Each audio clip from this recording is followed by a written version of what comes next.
All right, this is part two, and then we're just going to talk about UFC 130, and had a big loss in the main event due to injuries. So let's go ahead and break down some of the big fights there. Well, obviously losing Frankie Edgar and Gray Maynard. I've seen fights before where they've lost both fighters, like over a period of time. Fighter A and B are going to fight. Fighter B has to drop out because of an injury. Fighter C comes in, and Fighter A has to drop out like a week later. I've never seen it announced at the same time. Now, the belief is, or the word that's out there is that Frankie Edgar was going to have to pull out. His camp was forcing him to.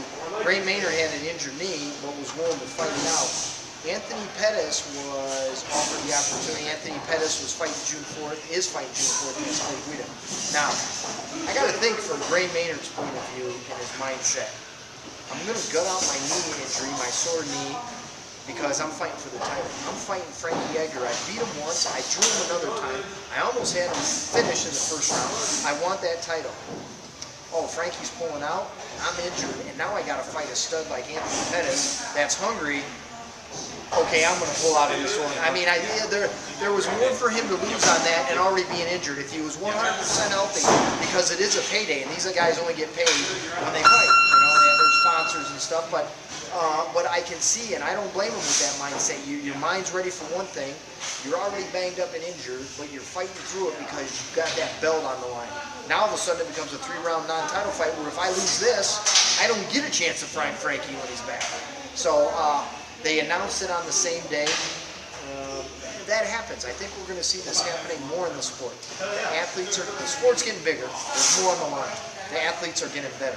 Training camp is not easy. You've heard many a fighter say, if you walk in to the cage for your fight and you're not hurt somewhere, then you haven't trained hard enough.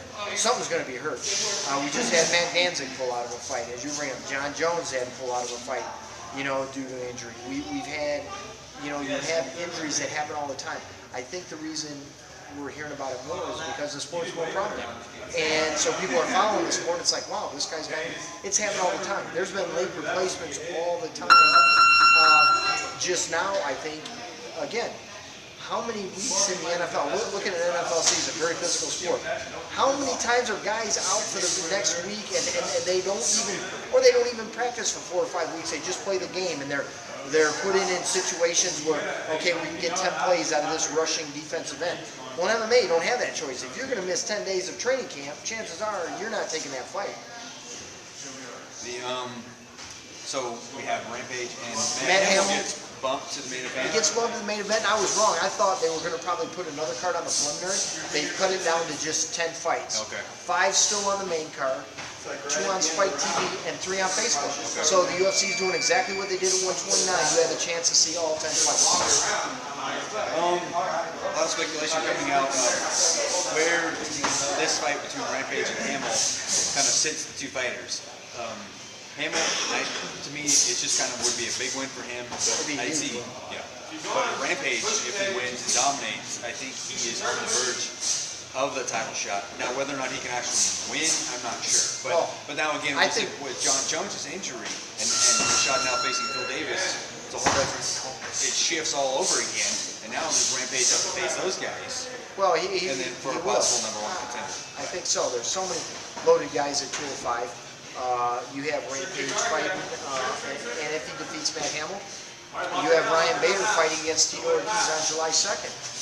Those fights are about a month apart, and if they both win... I forgot about that. Yeah, and if they both win, you could have them there. I think that's going to do it. I thank Reno Academy of Combat for allowing me to be back here again to do this 2-part series with Greg.